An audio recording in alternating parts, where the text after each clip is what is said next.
네, 이제 오늘은 디모데 후서로 넘어가겠습니다. 디모데 후서를 다른 말로 하면 유언서신이라 이렇게 부릅니다. 유언장입니다. 유언장. 사도 바울의 마지막 유언장 이렇게 보시면 됩니다. 그래서 바울이 이 땅에 살아가는 사람들과 그 다음에 목회하는 사람들에게 마지막 유언장을 남기고 있습니다. 이제 이런 걸 좀 보게 되는 게 뭐냐면 수많은 사람들이 바울을 존경하는데 실제로 바울의 가르침 그렇게 잘 안 따라요. 제가 보면 그런 경우 많이 경험합니다. 예수님 존경하는 사람 많은데 예수님 가르침 따르지 않고 사는 사람 많습니다. 바울을 존경하는데 바울의 가르침 따르지 않습니다.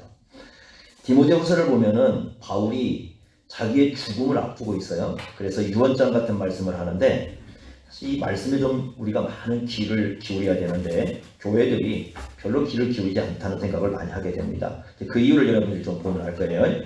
4장 6절에 보면은 바울이 이렇게 얘기합니다. 나의 떠날 시각이 가까웠다. 이런 표현을 쓰고 있거든요. 떠날 시각. 이 떠날 시각이 바로 죽음의 시간입니다. 죽음의 시간이 가까이 왔다. 지금 자기의 죽음을 예고를 하고 있습니다.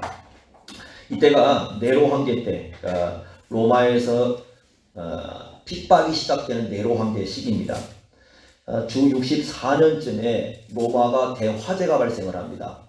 로마는 이 집들이 연결이 되어 있습니다. 그래서 한번 화재가 나기 시작하면 로마 시가 전체가 불이 나고 난리가 나버립니다. 그런데 그 불이 난 거예요. 아마 로마 시의 4분의 3이 거의 다 탔다고 그래요. 기록에 따라서 달라질 수는 있지만 한 시가 화재로 인해서 4분의 3이 없어져 버렸다면 굉장히 힘든 시간이겠죠. 그렇지 않겠습니까? 그러니까 네로 황제가 그래서 이걸 어떻게 해결할까 하면서 해결책을 찾는 것 중에 하나가 뭐냐면 이걸 예수 믿는 사람들에게 책임을 떠넘기는 겁니다. 시대마다 어려움은 꼭 기억하셔야 할 게 뭐냐면 예수 믿는 사람들에게 책임이 넘어옵니다. 그래서 핍박이 시작이 되는 겁니다. 근데 이때도 마찬가지예요. 그래서 예수 믿는 사람들을 체포하고 고문을 하고 형벌을 가하고 이때 수많은 사람들이 죽었어요. 심지어는 여러분 네로 황제 그 영화를 보면은 이 사람이 밤에 예수 믿는 사람들을 장작불 위에 묶어놓고 불을 떼면서 예수 믿는 사람 죽어가는 걸 보면서 술을 마십니다. 얼마나 잔인한 사람인지 모릅니다. 바로 이제 그런 시기에 체포가 된 겁니다. 아마 이 사람을 고발한 사람 이름이 나옵니다. 그 4장 13절 14절 보시면 그 드로아라는 지역이 나오는데 그 드로아라는 지역에서 13절에 드로아라는 지역이 나오죠. 그 드로아에서 이 사람을 고발한 사람이 누구냐면 14절에 알렉산더라는 사람이 나옵니다. 이 대왕은 아닙니다. 이 사람은 일반 사람 이름인데 이 사람이 바울을 고발을 해서 체포를 하게 됩니다.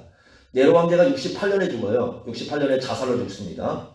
그런데 지금 이때 디모데후서를 쓸 때가 네로 황제가 죽기 전 1년 전입니다. 67년입니다. 그러니까 67년쯤 이걸 씁니다. 그러니까 64년부터 핍박이 시작돼가지고 68년까지 픽박이 이어지는데 그중에 이제 핍박이 최절정기에 이른 67년쯤에 이 서신을 쓰게 됩니다. 그러니까 바울은 이제 노년기죠. 노년기인데 참 그 디모데후서에서 여러분들 한번 잘 보시면 바울이 굉장히 그 씁쓸함에 목회에 있어서 그 씁쓸함을 경험하는 모습을 우리가 보게 됩니다. 몇 개를 우리가 그걸 보겠는데 이거 목회하는 사람들이 이제 목회를 하면서 굉장히 경험해야 되는 어쩌면 뭐 많은 사람들이 경험하는 그런 모습 중에 하나인데 씁쓸함을 경험하고 있습니다. 자, 몇 문장 우리 1장 15절 한번 보세요. 자, 1장 12절에 이렇게 말씀을 하고 있습니다.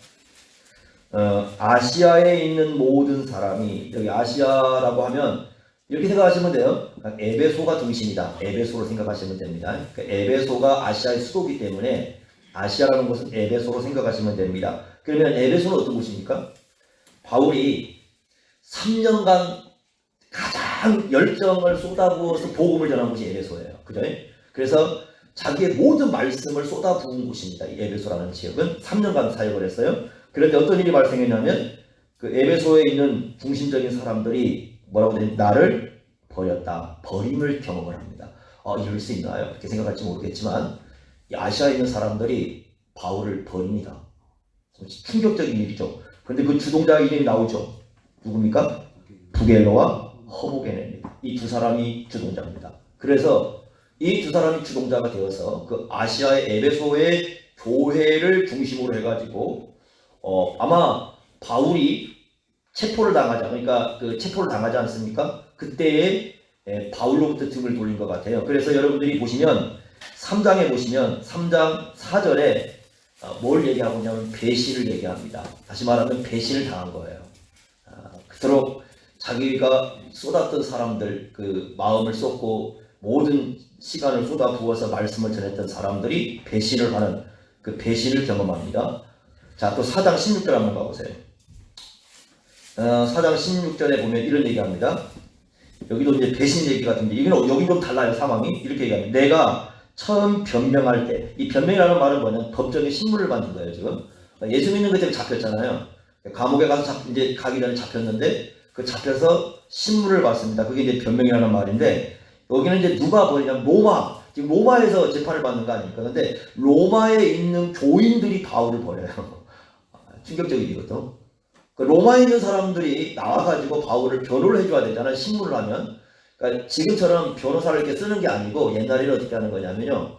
누군가가 이제 그 법정에 세워지면은 그 친한 친구라든가 아니면 가까이 지인들이 이렇게 나와가지고 변호를 같이 서주는 거예요. 그러니까 지금처럼 변호사를 쓰는 게 아니에요. 옛날에는 그냥 가장 가까이 있는 사람들이 와서 내가 이 사람을 변호해 주겠다. 옆에서 이제 같이 가야 되는 겁니다. 그래서 변호를 해주는 건데 아무도 변호를 나서지 않아요. 그런데 그걸 바울은 뭐라고 쓰고 있습니까? 16절에 보면 나와 함께 한 자가 하나도 없고 다 나를 뭐했다? 버렸다. 이런 말을 쓰고 있지 않습니까? 그러니까 바울이 이런 표현 잘 안 쓰거든요. 근데 디모데후서에서 쓰고 있습니다. 두 번을 쓰는 거. 하나는 그 에베소를 중심한 아시아 교회에서 나를 버렸다. 또 하나는 로마에 있는 성도들이 나를 버렸다. 이 버림이 어디서 쓰는 표현이냐면요. 예수님이 쓴 표현이었어요. 사실은. 예수님이 마가복음 14장 27절에 보면 십자가를 지시기 전에 제자들을 앞에 놓고 뭐라고 말씀하시냐면 너희가 다 나를 버리라 이렇게 말씀하시거든요. 그때 쓴 표현이거든요. 그러니까 예수님이 십자가 졌을 때에 경험했던 그 버림을 누가 또 경험하고 있어요? 바울이. 그래서 바울의 말년은 굉장히 쓸쓸합니다. 뿐만 아니라 4장 10절 한번 보세요. 4장 10절에 이렇게 말씀을 합니다. 자, 데마는 이 세상을 사랑하여 나를 버리고 데살로니가로 돌아가 버렸다. 데마가 누굽니까? 이 데마가 여러분 빌레몬서에 보면 바울과 함께 했던 동역자입니다. 그러니까 같이 복음을 전하고 같이 감옥에도 갔었고 그랬던 사람이 바로 데마라는 사람이에요. 굉장한 사람이죠. 근데 그 빌레몬서를 쓸 때가 주 한 62년쯤 되거든요. 이때가 67년쯤이니까 5년이 딱 지났는데 돌아가 버립니다. 그러니까 5년 정도 지나 돌아가 버리는데 왜 돌아갔습니까? 세상을 사랑해서 돌아가는 거예요. 이탈을 해버린 거죠. 그러니까 바울과 함께 했던 수많은 그 동역자들 있잖아요. 일꾼들이 다 이탈을 하기 시작을 합니다. 한 사람씩 그 곁에서 이탈을 하게 됩니다. 뭐 그런 경우 많습니다. 제가 왜 이것도 많이 경험을 하냐면 처음에 제가 신학을 하고 목회를 할 때에 지금 이제 거의 목회 한 30년 좀 못했죠. 거의 30년 다 돼가네요. 지금 목회 30년을 해봤는데 처음에 이제 목회를 할 때 성경을 공부하시는 분들이 야 우리가 교회가 한국 교회가 이렇게 가면 안 된다. 목회자가 이러면 안 된다. 우리가 이렇게 교회를 이런 식으로 이끌어가면 한국 교회 망한다. 이렇게 하면서 출발한 사람들이 있었어요. 그래서 때로는 7명씩 때로는 공부도 하고 때로는 10명씩 모여서 공부를 하지 않습니까? 근데 쭉 지내오면서 계속 경험하는 게 뭐냐면 이탈. 자꾸 이탈을 합니다. 어떤 사람들은 또 막 이상한 신비주의로 가버리고요. 어떤 사람이 그렇게 신실하게 같이 했던 사람 한 분은 이상한 신비주의에 빠져가지고 막 사전만 보면 자기가 다 보인대요. 막 그렇게 빠지기도 하고요. 그래서 다 이탈을 합니다. 그러니까 지금 딱 이렇게 와가지고 끝까지 그래도 이렇게 봐서 저하고 이제 함께 끝까지 그래도 교회를 올바로 이끌어가야 된다고 하면서 이끌어가는 사람들 딱 서 있는 사람들이 한 30밖에 안 돼요. 다 이탈을 해버립니다. 그걸 늘 경험을 해요. 이런 일이 발생을 합니다. 성도들도 마찬가지예요. 성도들도 보면은 처음에 정말 내가 주님을 위해서 하겠다고 교회를 위해서 하겠다 했다가도 또 이탈되고요. 이런 것도 많이 경험을 합니다. 자, 그런과 동시에 바울은 또 뭘 경험하고 있어요? 4장 6절에 보면 아까 말씀한 것처럼 떠날 시각 뭘 앞에 지금 두고 있습니까? 죽음이 오고 있어요. 근데 죽음과 똑같은 죽음의 이미지가 하나 등장하는데 죽음과 함께 등장할 이미지가 뭐냐면 4장 21절 보십시오. 이렇게 얘기합니다. 자, 봄, 여름, 가을, 겨울 기간에 어떤 계절을 지금 언급하고 있어요? 겨울입니다. 겨울이 오고 있다. 지금 겨울이 오고 있어요. 차가운 이미지죠. 그렇지 않습니까? 그러니까 지금 죽음과 함께 겨울을 맞닥뜨려요. 추운 날인데. 그런데 바울은 이렇게 생각하는 것 같아요. 겨울이 오기 전에 빨리 오라는 이유가 처형을 예고하는 것 같아요. 지금 겨울이 시간이 오면 자기가 처형될 걸 예고해요. 자기가 죽음을 당할 걸. 그래서 디모데에게 얘기합니다. 디모데야, 내가 죽기 전에 빨리 겨울에게 나에게 돌아와라. 이렇게 얘기를 합니다. 자, 이런 상황에 바울이 처해 있는 거죠. 그러니까 굉장히 어려운 상황 아닙니까? 그런데 뭐 위로가 전혀 없는 건 아니에요. 왜냐하면 1장 12절에 바울은 이렇게 얘기합니다. 그러나 비록 아시아 사람들이 나를 버리고 지금 뭐 로마 사람들이 나는 부끄럽지 않다. 나는 하나님 앞에 전혀 부끄럽지가 않아. 나는 지금 하나님 앞에 지금까지 내가 살아온 삶, 지금 내가 서 있는 삶 전혀 부끄럽지 않고 나는 죽음을 맞이할 수 있다. 이렇게 지금 바울이 얘기를 하고 있어요. 그래서 1장 12절에 나는 부끄럽지 않다고 얘기합니다. 또 4장 18절에 보시면 그는 확신을 갖고 있습니다. 어떤 확신을 갖고 있냐면 두 가지 확신입니다. 4장 18절 주께서 나를 모든 이 악한 일에서 건져내시고 또 그의 천국에 들어가도록, 그러니까 천국에 들어갈 확신을 갖고 있습니다. 그러죠? 중요한 확신을 갖고 있습니다. 그 다음에 모두가 버린 건 아닙니다. 이런 가운데 있지만 아시아에서 한 사람이 안 버립니다. 한 사람이 누가 안 버리냐면 1장 16절부터 18절까지 보면 1장 16절 18절 보면 오네시모로가 나오죠. 16절에 1장 16절 봤습니까? 좀 왔다 갔다 하기지만 원하건대 주께서 오네시모로가 나오죠. 이 사람을 안 버려요. 그 18절 보시면 에베소 사람이거든요. 이 사람 에베소에서 바울을 아마 이런 것 같아요. 에베소하고 로마는 멀리 떨어져 있거든요. 그런데 이 에베소에서 계속해서 이 바울이 복음을 전하는 행적을 추적하고 있었던 것 같아요. 그런데 바울이 어느 날 끊어져 버립니다. 연락이. 그러니까 이 사람이 어떻게 하냐면 친히 로마를 가요. 로마를 가는데 지금처럼 이렇게 우리 전자 시스템이 되어 있는 곳이 아니잖아요. 그러니까 어떻게 하면 사람을 다 찾아다녀야 돼요. 어디 감옥에 갇힌지를 모르는 거야. 그러니까 이 오네시모로가 로마에 가서 곳곳에 감옥을 다 뒤집니다. 그래서 결국 가서 누굴 만나요? 바울을 만나요. 그래서 거기 그 말씀을 하고 있습니다. 16절에 보면은 그가 이제 그거 감옥에 찾고 격려해주고, 그러니까 자기가 지금 쇠사슬에 매여 있는 감옥에 있는 거잖아요. 내가 감옥에 있는 거 이 사람 부끄러워하지 않고 나를 찾아와서 나를 만나주었다. 이렇게 얘기를 합니다. 이런 사람이 있어요. 또 한 사람이 나옵니다. 4장 11절 보시면 누가 나옵니까? 자, 한 사람 이름이 나오죠? 다 떠났어요. 10절은 떠나는 얘기잖아요. 데마도 가고 그레스게도 가고 디도도 가고 다 갔는데 누구는? 누가만 나와 함께하고 있다. 누가라는 사람을 나옵니다. 이 사람 의사잖아요. 의사인데 이것도 참 대단한 사람이에요. 왜냐하면 이 사람을 바울이 만난 건 제2차 전도여행 때거든요. 제2차 전도여행 때라면 주후 50년에서 52년 사이거든요. 이때가 67년입니다. 그러면 몇 년 지났으니까 한 15년을 지난 거잖아요. 변함없이 바울 곁에서 함께하면서 바울과 사역했던 사람이 누가예요. 그래서 아마 최종적으로 바울이 처형되었을 때 바울의 마지막 장면을 본 사람은 누가일 거예요. 누가는 이후에 어떻게 됐는지 나오지 않습니다만 끝까지 사도 바울과 함께하면서 이 복음 사역을 감당하고, 또 바울이 그렇게 건강이 더 좋은 사람 아니에요. 그죠? 그러니까 바울의 옆에서 건강을 돌봤던 사람도 누가입니다. 마지막 한 분이 있다는 거예요. 4장 17절에 보시면 누가 있습니까? 다 떠나도 주께서 이게 참 씁쓸한 얘기지만 주님은 떠나지 않고 있다. 다 떠났다. 그리고 아무도 없다. 누가만 있지만 주님은 나와 함께 있다. 이렇게 얘기를 합니다. 자, 여기까지는 바울의 지금 현재 처해 있는 실정입니다. 그런데 바울은 마지막 죽음의 순간에 이르기까지 중요한 건 교회를 생각했던 사람입니다. 교회를 정말 사랑했던 사람입니다. 예수님을 사랑했기 때문에 교회를 사랑했습니다. 그것이 우리가 어디서 볼 수 있냐면 디모데후서 방금 읽었던 3장에서 우리가 볼 수가 있습니다. 이제 바울의 유언은 디모데후서 3장입니다. 여기서 뭘 유언하고 있는지를 보겠습니다. 그러니까 지금 마지막 죽음을 앞두고 마지막 유언장을 썼는데 그 유언장이 바로 3장이에요. 이 3장의 내용을 우리가 한번 보도록 하겠습니다. 한번 봅시다. 3장 1절에 이렇게 얘기합니다. 너는 이것을 알아라. 말세에 고통하는 때가 이를 것이다. 여기 말세가 나옵니다. 그런데 어떤 때가 이른다는 겁니까? 고통하는 때. 어떤 사람이 고통을 하느냐? 아무나 고통하는 건 아니에요. 거기 4절에 보시면 하나님 사랑한다는 얘기가 나오죠. 진짜 하나님을 사랑하는 사람은 이 시대에 고통을 느낄 거다. 이렇게 얘기합니다. 고통을 느낄 거다. 그러면 때가 이르러 그랬는데 5절 말씀에 보면 이 같은 자들에게서 돌아서라. 그러니까 이 말세라는 것은요, 예수님 재림 때를 얘기하는 게 아니라 언제부터 언제까지 하는 초림 때부터 재림 때까지 전 구간을 얘기합니다. 자, 여기서 여러분들이 봐야 될 유심한 얘기는 사랑이라는 말입니다. 사랑. 세 가지 그릇된 사랑이 언급이 되고 있습니다. 2절 보세요. 3장 2절. 사람들이 누구를 사랑해요? 자기를 사랑합니다. 자기만을 사랑합니다. 두 번째는 뭘 사랑합니까? 돈을 사랑합니다.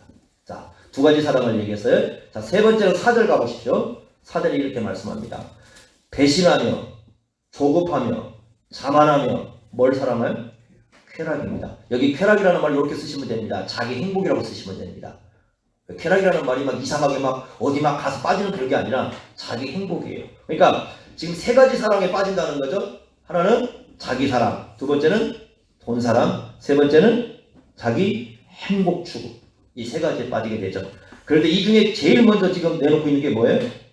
자기 사랑이죠. 왜 그러겠어요? 돈을 사랑하거나 자기 쾌락을 추구하는 것은 그 근본이 다 뭐에 뿌리를 두고 있어요? 자기예요. 자기 존재가 그 뿌리에 있어요. 그래서 이제는 어떤 시대가 되느냐? 사람들이 자기만을 사랑하는 시대가 될 것이다. 이렇게 얘기합니다. 자, 한번 오늘날 우리가 한번 우리 역사를 한번 돌이켜보겠습니다. 중세까지, 초대 때부터 중세까지 사람들이 모여가지고 하나님을 얘기하는 것은 일상적인 얘기가 되었다고 해요. 그래서 언제든지 사람들이 모여서 하나님 얘기하는 게 자연스러웠다고 해요. 그런데 언제부터 이것이 막히기 시작하냐면 여러분 우리가 중세 당시에 로마 카톨릭이 면제부 때문에 또 그 성직 매매 때문에 이 테라케 갈 때 종교 개혁이 일어나지 않습니까? 근데 종교 개혁이 일어날 때 또 한편에서는 뭐가 일어나냐면 계몽주의가 발생을 합니다. 계몽주의라는 게 발생해요. 종교 개혁은 뭐냐면 종교 개혁은 로마 카톨릭이 지금 가르치고 있는 그 신앙, 그 믿음은 성경에서 가르치는 게 아니니까 성경으로 돌아가자는 얘기고요. 계몽주의는 뭐냐면 교회가 너무 타락했다. 하나님이라는 이름을 가지고 교회가 타락했기 때문에 하나님이 계시다면 이럴 수 없다. 그래서 이걸 차단해버리자. 그래서 어디로 돌아가냐면 우리 인간의 이성으로 돌아가자는 겁니다. 이성으로 돌아가자. 우리 인간 이성이야말로 이것이 모든 걸 판단할 수 있는 올바른 기준이다. 하나님이 우리에게 판단하지 마라. 하나님의 판단을 우리가 따를 필요 없다. 왜 하나님의 판단을 우리가 따르느냐? 하나님을 판단을 따랐더니 교회가 이렇게 망가져버렸다. 그러니까 하나님의 판단을 따르지 말고 인간의 이성을 따라서 살아가자. 그래서 이제는 어떻게 됩니까? 인간의 생각이 모든 걸 결정하는 시대가 되게 됩니다. 니체라는 그 무신론자가 차라투스트라라는 책에서 이렇게 썼습니다. 신은 죽었다. 모든 신은 죽었다. 이렇게 썼습니다. 그런데 거기에 이렇게 썼습니다. 이제는 대지, 땅이죠, 땅. 대지의 여신을 믿고 살아야 된다. 이 말은 무슨 뜻이겠습니까? 지금까지 우리가 믿고 살았던 모든 하나님은 이제 닫아버리자. 더 이상 하나님 의미가 없다 우리에게. 이제는 땅에서 그냥 땅의 사람으로 우리가 살아야지. 저 초자연적인 거, 그러니까 신 하나만 죽은 게 아니라 모든 신이 죽었다는 거야. 이제는 저 위 바라보지 말자. 그냥 이 땅에서 그냥 세상 속에서 세상만 바라보고 살자. 이걸 주장했던 사람이 니체입니다. 그런데 1960년대, 70년대가 지나오면서 이 시대를 우리가 뭐라고 부릅니까? 포스트 모더니즘 시대라고 불러요. 여러분 포스트 모더니즘 시대를 지내오면서 엄청난 사건을 경험을 하죠. 첫째는 세계 제1차 대전과 2차 대전을 경험합니다. 우리는 6.25라는 걸 경험하죠. 그 다음에 베트남 전쟁을 경험하게 됩니다. 후반에 또 여러 가지 그 많은 문제들이 발생을 합니다. 그때 사람들이 깨닫기 시작합니다. 지금까지 이성을 믿었더니 이 생각이 인간의 생각이 올바른 줄 믿었더니 아니다는 거예요. 여러분 이렇게 생각했어요. 사람이 교육을 열심히 하면 공부를 열심히 시키면 사람 될 줄 알았어요. 아니라는 겁니다. 공부를 열심히 시켰더니 머리를 굴려가지고 뭐합니까? 치명적인 범죄를 만들어냅니다. 머리가 좋으니까 공부를 열심히 하니까 지식을 열심히 가르치니까 돈을 줘서 보내놨더니 이 사람들이 이성이 똑똑해져가지고 세상을 올바른 데로 이끌어갈 줄 알았어요. 그랬는데 그게 아니라는 거예요. 모든 게 다 무너져버렸어요. 이게 1960년대 오면서 진행한 겁니다. 그때부터 등장하는 것이 이제 음악이 활발하면서 사람들 마음속에 허무주의가 발생을 합니다. 이제 세상 별로 살아보니 별로 의미가 없더라. 그냥 세상 흘러가는 대로 살고 대충 살고 놀다 가고 이렇게 살아보자. 그런데 마지막에 이제 최후에 믿을 게 뭐냐? 이제 이성도 믿을 수가 없어요. 이성을 믿었더니 여러분 그러잖아요. 뭐 앞에서 막 그렇게 우리 이번에 그 엠버머 사고도 보면 앞에서 그렇게 막 천사같이 봉사하고 하던 애가 어떻습니까? 이게 엄청난 범죄를 저지르고 있죠. 우리가 동사무소 같은 데서 그렇게 친절하게 하던 애가 누가 그렇게 자료를 빼가지고 그들에게 다 누가 알고 있었습니까? 그의 범죄에 연루된 사람들이 얼마나 많은데 이름 없이 숨겨서 그런 수도 없는 범죄를 하지 않습니까? 그래서 나중에 들통나니까 자살도 하고 별일 다 일어나잖아요. 인간이 머리가 좋아지면 죄악이 없어지는 게 아니고 인간이 공부를 열심히 하면 죄가 사라지는 게 아니에요. 더 무서운 진범이 생겨서 세계를 이상한 꼴로 만들어가는 게 이 세상입니다. 그래서 사람들은 이제는 버렸어요. 이성도 버렸어요. 그래서 이제 뭐라고 하느냐? 이제는 믿고 살 게 나밖에 없어. 나 하나밖에 없어. 내 자신. 나 하나. 그런데 희한한 게 뭐냐면 여러분 구약에서요. 우상을 얘기할 때 우상 숭배를 얘기할 때 제일 많이 쓰는 게 뭐예요? 자신을 위하여. 그러니까 나 하나가 존재하기 시작하면 이제는 뭐가 돼요? 내가 뭐가 되는 겁니까? 신이 되는 거예요. 그래서 사람들이 어떻게 하느냐? 그냥 내 마음대로 살도록 놔두라니. 내 마음에 살도록 놔두고 내 마음에 안 들면 내가 죽든지 네가 죽든지 하나 하자. 지금 사람들이 그러죠. 그리고 느낌이에요. 예전에는 생각을 하는데 이성을 믿을 수 없어요. 이제는 생각을 하면 살라는 게 아니라 네 느낌대로 살아. 네 감정이 느끼는 대로 살아. 여러분들 그 현대 나와 있는 가수들 노래처럼 쫙 분석해 보세요. 생각하니 그런 얘기 아예 없어요. 전부 다 뭐예요? 느끼라는 거예요. 느껴라, 느낌이 이런 겁니다. 노래들이 가사 내용을 보시면 전부 다 느낌 이런 식이에요. 그러니까 이제는 네가 느낌대로 살아. 너에게 만약에 좀 불편하면 아니면 버리든지 네가 듣긴 둘 중에 하나 해. 뭐 이렇게 하네. 세상 뭘 그렇게 살아. 이게 현대인들의 마음속에 들어온 겁니다. 그것이 교회 안에 들어와요. 그래서 교회 안에 딱 들어와가지고 이제 교회 안에 들어온 이 사람들의 마음도 뭐냐면 이런 겁니다. 자기가 신이 되어버렸어요. 하나님이 나를 위한 신이 되어버렸어요. 그래서 하나님도 내 마음에 안 들면 이제 하나님 없어. 내 마음에 안 들면 교회도 없고 내 마음에 안 들면 신앙도 없어. 필요 없어요. 다 하나님도. 이게 내 안에 그냥 둘러싸고 있어. 나에게 도움을 주면 하나님이지만 나에게 도움을 주지 않으면 하나님 아니야. 이렇게 사람들이 생각을 해버립니다. 그러니까 중심이 하나님이 아니라 누가 되어버렸어요? 나라는 존재가 되어버려요. 이게 지금 현대의 교회를 지배하고 있는 겁니다. 자, 그래서 어떤 현상이 발생하느냐. 5절 말씀 보세요. 3장 5절 이렇게 얘기합니다. 자, 뭐가 있어요? 겉을 볼 때는 경건의 모양이 있어요. 겉은 하나님을 섬겨. 그런데 뭐가 없어요? 경건의 능력이 없어요.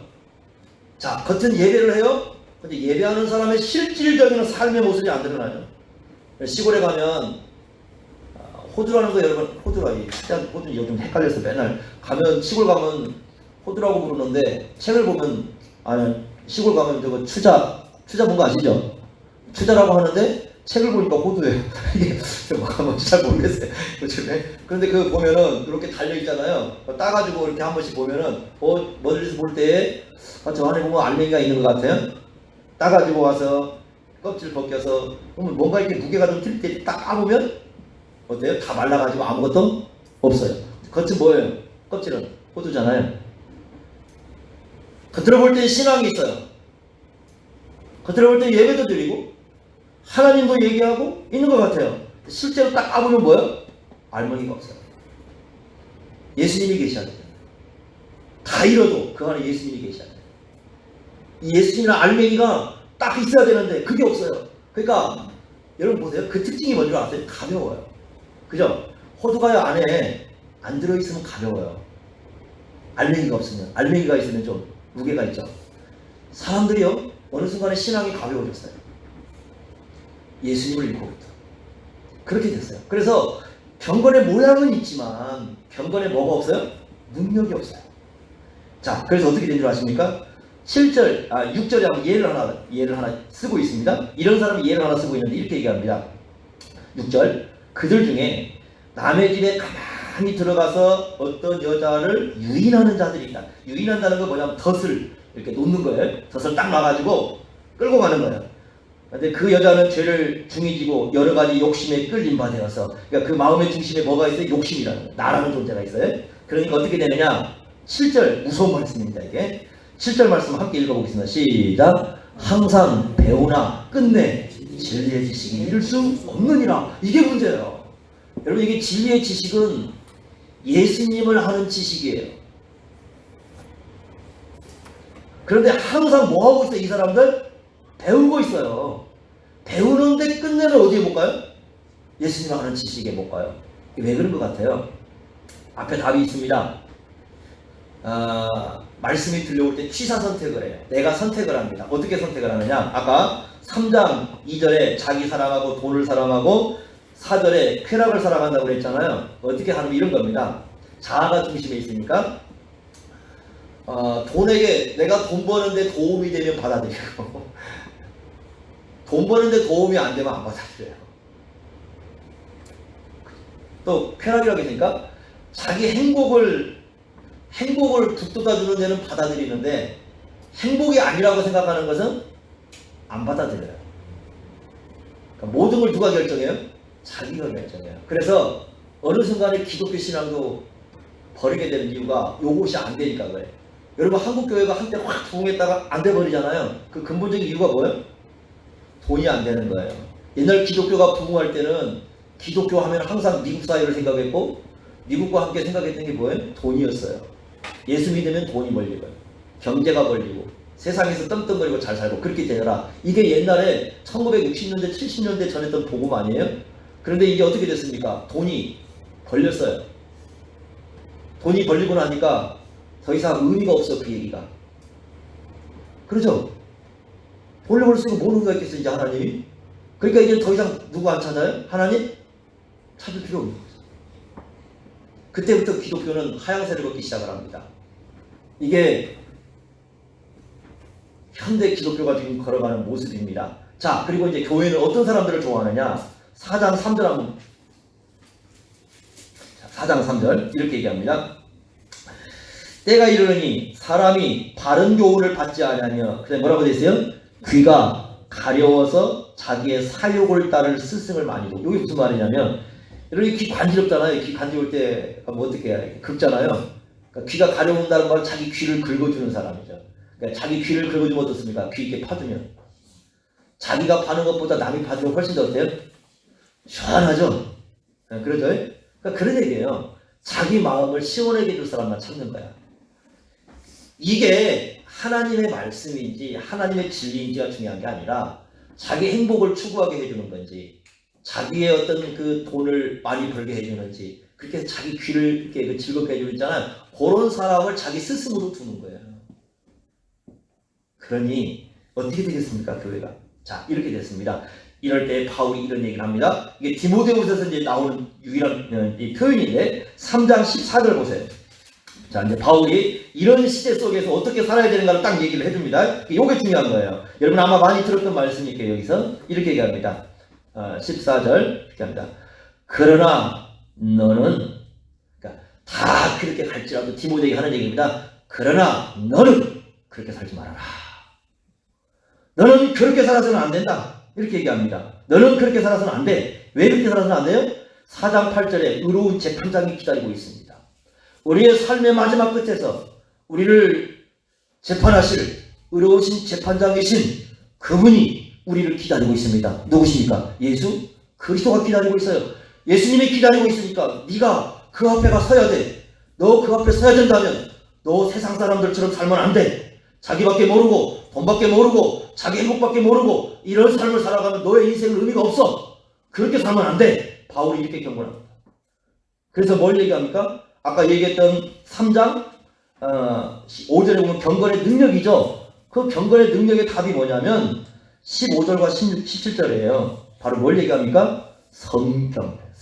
오직 성경을 중심에 둬. 그러니까 바울이 유언은 이거예요.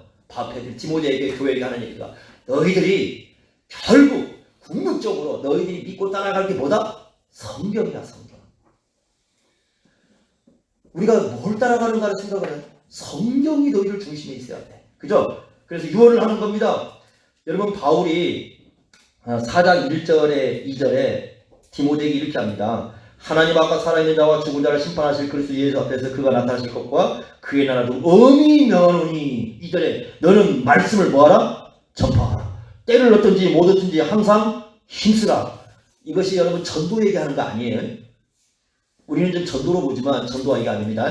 이거 우리 뭡니까 대유리문답, 우리가 지금 주일 오전마다 하면 대유리문답에 오면 이걸 뭘로 얘기하면 설교예요. 설교. 그러니까 교회 안에서 하라는 거야.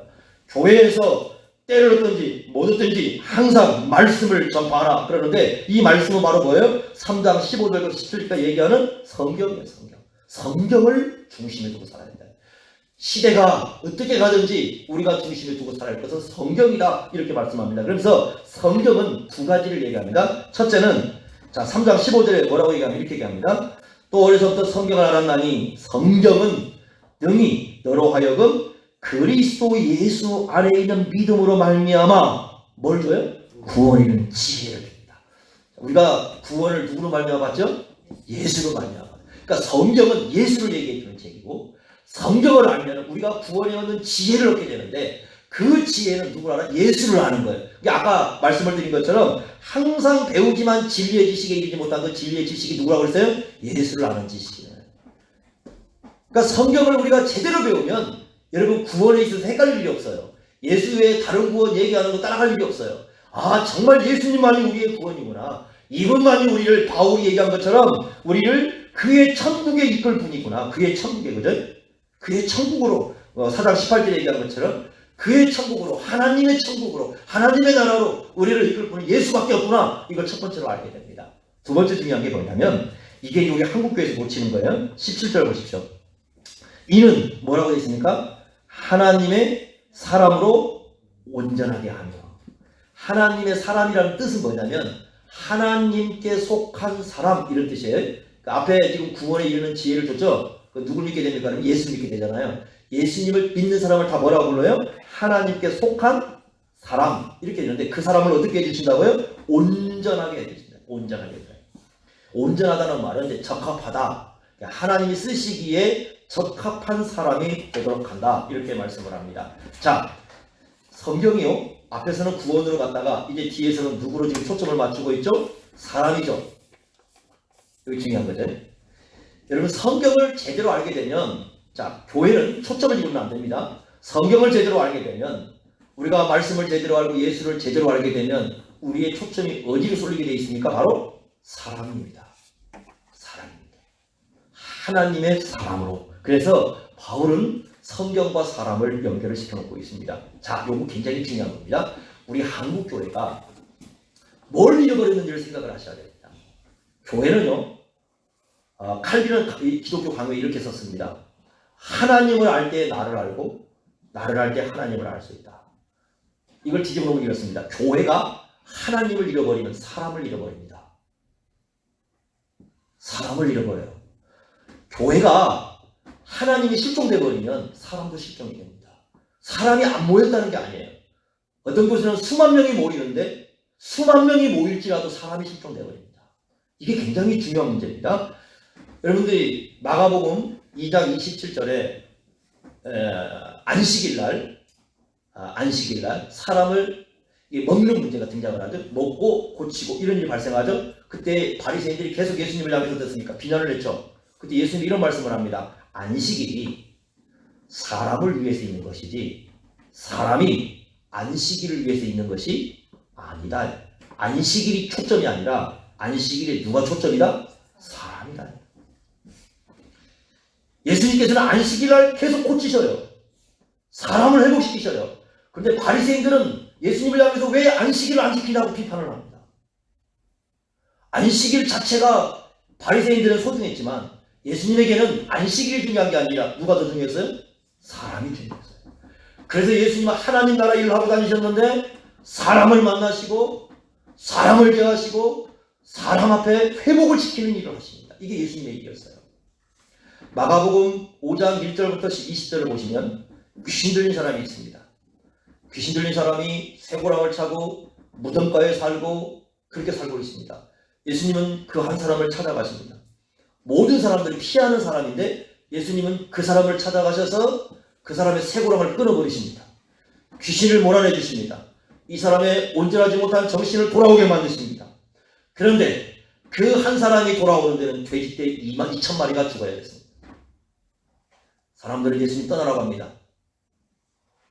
예수님은 돼지떼 2,000마리보다 한 사람의 영혼이 중요했는데 사람들은 한 사람의 영혼보다 돼지떼 2,000마리가 중요했어요. 세상이 중요한 것은 돈입니다. 돼지떼입니다. 예수님께 중요한 건 사람이었어요. 차이가 있습니다. 예수님이 오셔서 본 건 사람이었고 사람의 영혼이었고 사람이 회복되길 원했는데 사람들은 돼지떼 2,000마리를 갖고 예수님을 논하기 시작을 합니다. 돼지떼 2,000마리에 예수님은 아무런 의미가 없는 분이셨어요. 자기들 돼지떼에는 예수님이 별로 가치가 없는 분이었어요.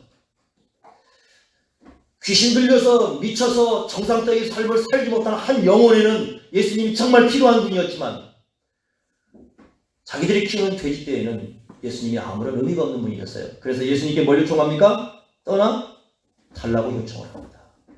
우리 시대에 사람들이 예수님을 떠나기를 원하는 것, 예수님을 삶에서 밀어내는 것, 바로 여기에 답이 있습니다. 세상에 물들어버리면 세상 것이 중요해지면 그렇게 됩니다. 또한 여러분 교회가 어느 순간에 그걸 잃어버렸어요. 교회가 종교적인 일을 열심히 합니다.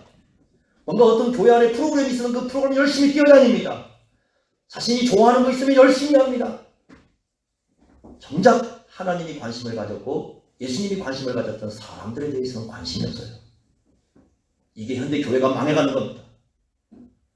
하나님을 잃어버렸어요. 교회가. 예수님을 잃어버렸어요. 동시에 사람들의 영혼도 잃어버렸어요. 우리의 관심이 사람에게 있어야 됩니다. 어떻게 하면 그 한 사람 한 사람의 영혼들이 어떻게 하면 이 사람들이 정말 회복이 되고 이 사람들이 살아나고 이들의 영혼이 하나님 앞에 바로 세워질까? 거기에 우리가 관심이 있어야 되는데 그 관심을 다 잃어버린 겁니다. 그러다 보니 둘 중에 하나입니다. 자기밖에 모르는 존재가 되니까. 나 하나밖에 몰라요. 그래서 맨날 하는 얘기가 뭐냐면 자기 서운한 얘기밖에 안 합니다. 교회가 정말로 잘못될 때는 문제가 있어요. 그런데 내가 중심이 되면 문제가 될 수가 있어요. 그런 문제가 올 수 있어요. 그래서 이 문제가 발생을 합니다. 또 하나는 뭐예요? 전혀 우리 재산에 도움되지 않는 예수님이지. 그렇지 않습니까? 도움되지 않는 예수. 요즘 조사가 나왔는데 그래서 어제 이제 궁금했습니다. 도대체 한국 교회가 어떻게 지금 변하고 있는지 코로나로 인해서 딱 나왔는데 이제 교회 가지 않아도 이제 교회로 모이지 않아도 집안에서 평안하게 예배드려도 나 예배드리는 사람으로서 괜찮다라고 생각하는 프로테지가 나왔습니다. 조사를 했는데 이제 교회 지금 이렇습니다. 지금 상황에서는 4분의 1이 교회 안 가겠답니다. 그게 나왔어요. 4분의 1이 한국교 4분의 1이 교회 안 가겠대요. 왜? 이제 교회 안 가도 된다는 거야. 집에서 편안하게 예배 드려도 괜찮다는 거예요. 이렇게 됐어요 지금. 여러분 교회를 하나님을 만나러 오는 거 맞죠? 동시에 하나 기억하셔야 됩니다. 하나님을 만나러 올 뿐만 아니라 또 누굴 만나러 오는 거예요? 사람을 만나러 오는 거예요. 서로 사람들끼리 모여가지고요. 사람들이 만나서 서로에게 신앙으로 위로를 주고 서로를 격려하고 서로를 기도할 것을 찾고 이것이 교회입니다. 교회. 네? 사람에게 관심이 있어요. 자, 여러분 바울의 기도가요. 저는 이 바울의 기도를 쫙 연구해 보면 너무 감명이 깊어요. 왜 감명이 깊냐면 제가 이제 기도에 관한 책을 쭉 읽어봅니다. 근데 이런 책이 너무 많아요. 제가 기도에 관한 책 별로 잘 안 봐요. 왜냐하면 쓸데없는 얘기들이 너무 많아. 이런 건 막 기도를 하루에 7시간 했더니 막 세상이 어떻게 됐다. 그런 사람이 있었어요. 옛날 책 나왔었어요. 기도를 막 딱게 밤새워 했더니 어쨌더라. 기도를 막 또 막 어떻게 했더니 어쨌더라. 그 얘기 많거든요. 그런데 정작 바울의 기도 핵심은 그게 있는 게 아닙니다. 이 바울이 쓴 서신마다 다 기도 내용이 있거든요. 바울의 기도 핵심은 이런 얘기가 중심입니다. 내가 너희들을 기억하고 있어. 내가 너희들의 이름을 놓고 기도하고 있어. 이게 무슨 일인지 아십니까? 바울의 기도에는 사람이 있었어요. 다시 말하면 바울의 기도의 목록에는 사람 이름이 줄줄이 언급되어 있습니다. 그래서 그 이름을 놓고 뭐 하는 거예요? 기도하는 거예요. 그게 바울의 기도의 핵심이에요. 그거 써놓은 사람 없어요. 제가 기도가 책을 읽는데 매일 하나님 보좌를 움직이는 기도, 능력받는 기도 이런 것만 얘기를 하지 사람의 이름을 놓고 그 이름을 놓고 정말 바울이 어떻게 기도했는지 그건 나오지 않아요. 그건 나오지 않습니다. 네? 여러분 우리의 기도에 사람의 이름의 목록이 있어야 돼. 정말 기도하는 사람. 기도 목록이 있어야 돼. 한 사람 한 사람 이름을 불러가면서 우리 가슴을 그 한 사람 한 사람 생각할 때마다 내 마음에서 어떤 뜨거움이 일어나는 정말 그 사람을 위해서 간절히 기도하는 그 기도가 이 가슴 속에 있어야 된다고요. 그게 기도라고. 그래서 우리의 그 열정이 사람에게 있어야 돼요. 사람에게 있어야 돼요.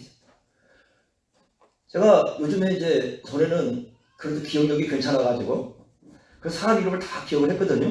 요즘에 깜빡깜빡을 해요. 안 나요. 이런 생각이 나. 그래서 요즘에 기도하다가 얼굴은 생각이 나는데 이름이 기억이 안 나니까 그분 있잖아요. 이렇게 기도하다가 이제 그래서 제가 지금 다시 이제 요즘 최근에 대해서 바꾸려고 좀 생각을 하고 기도 그 이름 목록을 써야 되겠다. 이제 정말 이제 제가 쓸 때가 됐나 보다. 이제는 기억력이 다 조금씩 이렇게 좀 가는구나. 그래서 이제는 정말 내가 이름 목록 하나하나를 써서 해야 되겠다. 여러분 어떻게 생각할지 모르겠지만 그래요. 여러분들 우리 교인들 여기 와 계시지만 여러분들은 그냥 일상생활을 할지 모르겠지만 한 주간 살아가면서 여러분 한 사람 한 사람을 놓고 정말 기도하는 여러분을 놓고 기도해봐.